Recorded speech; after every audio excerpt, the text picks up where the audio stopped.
Hello guys, welcome again. Guys, पिछली video में हमने बात की थी इन्फेक्टिव वास्कुलाइटिस के बारे में, जिसमें हमने सिफिलिटिक आर्थराइटिस वगैरह पढ़ा था। इस वीडियो में हम बात करेंगे नॉन इन्फेक्टिव वास्कुलाइटिस के बारे में। गाइस, वीडियो बहुत लंबा हो रहा था, इसलिए मैंने ऑलरेडी ये सब कुछ लिख के तैयार किया हुआ है। तो नॉन इन्फेक्टिव वास्कुलाइटिस के बारे में बात करें, मैंने आपको कॉज बताया है, इम्यूनोलॉजिकल ओरिजिन या इम्यूनोलॉजिकल कॉज। कौन कौन सी वास्कुलाइटिस आती है इसके अंदर जो वास्कुलाइटिस आती है उसमें आता है polyarthritis nodosa, hypersensitivity vasculitis, Wegener's granulomatosis, Kawasaki disease, Takayasu arthritis और टेम्पोरल आर्थराइटिस या giant cell arthritis, Buerger disease वगैरह। आज हम जिसके बारे में बात करने वाले हैं वो है पैन या पॉलीआर्थराइटिस नोडोसा। पॉलीआर्थराइटिस नोडोसा के बारे में जानने से पहले आपको ये पता होना चाहिए कि ये किस तरीके की वास्कुलाइटिस है। तो पॉलीआर्थराइटिस नोडोसा एक तरीके की नेक्रोटाइजिंग वास्कुलाइटिस होती है। इसमें नेक्रोसिस देखने को मिलती है इन्फ्लामेशन के साथ। किस तरीके की नेक्रोसिस यहाँ देखने को मिलती है? तो यहाँ आपको फिब्रिनॉइड नेक्रोसिस देखने को मिलती है गाइस। कौन कौन सी वेसल इसमें इन्वॉल्व होती हैं? यूजुअली इसमें स्मॉल टू मीडियम साइज़ की जो आपकी मस्कुलर आर्टरी है वो इन्वॉल्व होती है। क्या सिर्फ आर्टरी इन्वॉल्व होती है? जी नहीं, इसमें कुछ ऑर्गन्स भी इन्वॉल्व होते हैं, जिसमें जो मेजर ऑर्गन है वो आपका किडनी सबसे ज़्यादा। उसके अलावा आपका heart, liver, GIT, muscle, testis, pancreas, nervous system and so on. किन लोगों में ये ज़्यादा देखने को मिलती है? इसका जो असर है वो ज़्यादा एडल्ट मेल में देखने को मिलता है। हालांकि ये फीमेल में भी होता है, लेकिन most commonly it occurs in adult mail. अगर हम बात करें कौन कौन सी वेसल की लेयर इन्वॉल्व होती हैं इसमें, तो इसमें वेसल की सारी लेयर इन्वॉल्व होती हैं। All layers are involve. कौन कौन सी लेयर? मैंने आपको पिछली वीडियो में बताया था कि यहाँ पे आपको 3 लेयर देखने को मिलेगी, ट्यूनिका, इंटीमा, मीडिया, एडवेंटिशिया। तो तीनों लेयर इसमें इन्वॉल्व होती हैं। सिम्टम्स क्या आएंगे गाइस? तो सिम्टम्स जो होते हैं, ये 2 तरीके के सिम्टम्स हम के बारे में बात कर सकते हैं। एक तो होता है जनरल सिम्टम। जनरल सिम्टम मतलब नॉर्मल सिम्टम्स क्या आते हैं? नॉर्मल सिम्टम जैसे फीवर, वीकनेस, वेट लॉस, मलेज और मसल पेन वगैरह, ये सब आपको देखने को मिल सकता है। लेकिन अगर ऑर्गन स्पेसिफिक सिम्टम के बारे में बात करें तो आपको किडनी और जीआईटी के बारे में जानना चाहिए। तो रीनल मैनिफेस्टेशंस क्या आती है? रीनल मैनिफेस्टेशन में आपको एल्बुमिनूरिया देखने को मिल सकता है। एल्बुमिन जो है वो यूरिन में निकलेगा। हेमेचूरिया, ब्लड निकलेगा यूरिन में। उसके अलावा eventually that will lead to renal failure. अगर जीआईटी मैनिफेस्टेशन के बारे में बात करें तो आपको एब्डोमिनल पेन देखने को मिल सकता है और मलेना देखने को मिल सकता है। गाइस, मलेना क्या होता है? मलेना मतलब होता है जब आपकी अपर जीआईटी से ब्लीडिंग होती है और वो आपके स्टूल में आती है तो उसको मलेना बोला जाता है।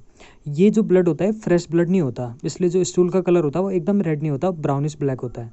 लेकिन अगर हम बात करें अगर फ्रेश ब्लड अगर आपके स्टूल में आ रहा है तो ये ब्लीडिंग यूजुअली जो है लोअर जीआई ट्रैक से होती है और जो ब्लड होता है वो फ्रेश होता है, जिसको बोला जाता है हेमेटोचीजिया, या कुछ लोग उसको हेमेटोकीजिया भी बोलते हैं। जो भी सही है, अब मैं हेमेटोचीजिया उसको बोलता हूँ। गाइस, अगर आपको कंफर्म करना है कि किसी बंदे के स्टूल में ब्लड है या नहीं है, आरबीसी, हीमोग्लोबिन, मायोग्लोबिन वगैरह है, तो उसके लिए एक टेस्ट होता है जिसको ग्वैक टेस्ट बोलते हैं। ग्वैक पॉजिटिव है, मैंने यहाँ लिखा है ग्वैक पॉजिटिव है, तो इसका मतलब उसके स्टूल में ब्लड है। अगर ग्वैक नेगेटिव है तो नहीं है। ग्वैक टेस्ट सिर्फ आरबीसी के लिए नहीं होता, ये हीमोग्लोबिन, मायोग्लोबिन वगैरह को भी ये डिटेक्ट करने के काम आता है।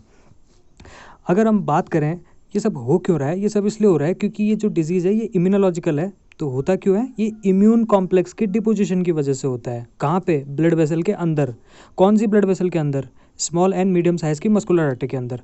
मान लीजिए मैंने यहाँ पे एक आर्टरी ड्रॉ की है, इस आर्टरी के अंदर आपकी ब्लड वेसल, ये जो सेल्स हैं ब्लड की सेल्स ट्रेवल कर रही हैं अच्छे खासे। लेकिन अब क्या हुआ, इस डिजीज़ में एक इम्यून कॉम्प्लेक्स बना। इम्यून कॉम्प्लेक्स मतलब होता है एंटीजन एंटीबॉडी का कॉम्प्लेक्स बना और ये इस वेसल के अंदर ट्रैवल करने लगा और ये एक पर्टिकुलर जगह पे जाकर के लॉज हो गया। ये यहाँ पे लॉज हो सकता है, कहीं पे भी हो सकता है लॉज। और ये छोटे छोटे नोड जैसे बना देता है, छोटी छोटी गांठें जैसे ब्लड वेसल के अंदर, नोड्यूल जैसे। और ये नोड्यूल्स बहुत सारे होते हैं, तो इसीलिए शायद इसको पॉलीआर्थराइटिस नोडोसा बोला जाता है। अब ये जो नोड्यूल बने हैं, ये नोड्यूल जो है, इस नोड्यूल यूजुअली मीडिया में देखने को मिलते हैं आपको। और ये नोड्यूल के अगल बगल आपको इन्फ्लामेशन भी देखने को मिलेगी, तभी तो ये वास्कुलाइटिस है। इन्फ्लामेशन भी आपको देखने को मिलेगी और आपको यहाँ पे नेक्रोसिस देखने को मिलेगी। अराउंड इस नोड्यूल के अराउंड आपको नेक्रोसिस देखने को मिलेगी। किस तरीके की नेक्रोसिस? Fibrinoid necrosis. गाइस, अगर बात करें इससे रिलेटेड इसके स्टेजेस के बारे में जो कि माइक्रोस्कोपिकली हैं, तो इसके स्टेज 3 होते हैं। ये आप माइक्रोस्कोप में देख सकते हो। तो 3 स्टेज कौन कौन से? एक होता है एक्यूट स्टेज, एक होता है हीलिंग स्टेज और एक होता है हील्ड स्टेज। तो सबसे पहले एक्यूट स्टेज में क्या होगा, ये नोड्यूल बना, उसके बाद एक्यूट इन्फ्लामेशन शुरू हुई यहाँ पे। तो यहाँ पे कौन सी सेल दिखेंगी आपको? ऑब्वियसली एक्यूट इन्फ्लामेशन की सेल, न्यूट्रोफिल्स वगैरह दिखेंगी आपको। कुछ बहुत आपको इसिनोफिल भी देखने को मिलते हैं। मीडिया में नोड्यूल है, इसिनोफिल वगैरह और न्यूट्रोफिल मेजर। अगर हम बात करें दूसरी स्टेज के बारे में, उसको बोला जाता है हीलिंग स्टेज। यहाँ पे अब फाइब्रोब्लास्ट आ गया है और फाइब्रोब्लास्ट के साथ आपको कुछ लिम्फोसाइट देखने को मिलते हैं माइक्रोस्कोप में। थर्ड स्टेज होती है हील्ड स्टेज। यहाँ पे फाइब्रोब्लास्ट बहुत ज़्यादा आ गया, उसका प्रोलिफरेशन काफ़ी ज़्यादा हो गया है, जिस वजह से डेंस फाइब्रोसिस हो गई है इस पर्टिकुलर पार्ट में और वेसल आपकी थिक हो गई है। आपको कुछ हीमोसिड्रिन लिडन मैक्रोफेज देखने को मिल सकते हैं क्योंकि आरबीसी का डिस्ट्रक्शन होगा। आरबीसी का जब डिस्ट्रक्शन होता है, आपको पता है आरबीसी में, अगर हम आरबीसी को ड्रॉ करें, आरबीसी में दो चीज़ें होती है, हीमोग्लोबिन, ग्लोबिन को मैंने हटा दिया, ग्लोबिन में डेफिशिएंसी होती है तो कौन सी डिजीज़ होती है, थैलासीमिया। तो अगर मैं हिम को ड्रॉ करूँ, ये हिम है आपका, हिम में दो चीज़ें होती है, मैंने एच बी लिखा है लेकिन आप इसको हिम मान लो। तो हिम में दो चीज़ होती है, क्या, एक होता है आपका आयरन, एक होता है प्रोटोपोर्फिरिन। तो आयरन में डेफिशिएंसी होती है तो उसकी वजह से आयरन डेफिशिएंसी एनीमिया और एनीमिया ऑफ क्रॉनिक डिजीज़ देखने को मिलता है।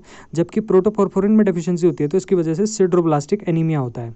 ये तो थी एनीमिया से रिलेटेड थोड़ा बहुत एक कॉन्सेप्ट। अगर हम बात करें यहाँ की बात, तो यहाँ पे आरबीसी का डिस्ट्रक्शन हो रहा है तो हीमोग्लोबिन वगैरह जो भी आपका जो पिगमेंट वगैरह है वो सब कौन खा लेगा, मैक्रोफेज खा लेगा। तो मैक्रोफेज के अंदर हीमोसिड्रिन आ जाएगा। तो इसको आप अभी नॉर्मल मैक्रोफेज नहीं है, इसको हीमोसिड्रिन लिडन मैक्रोफेज कहा जाता है। अगर मैं बात करूँ एक और इम्पॉर्टेंट बारे में कि इन पेशेंट का जो सीरम होता है वो पीएन का पॉजिटिविटी शो करता है। तो गाइस ये था आपका पॉलीआर्थराइटिस नोडोसा। अगले वीडियो में हम बात करेंगे हाइपर सेंसिटिविटी वास्कुलाइटिस और वेजनस ग्रैनुलोमेटोसिस के बारे में। Thank you so much.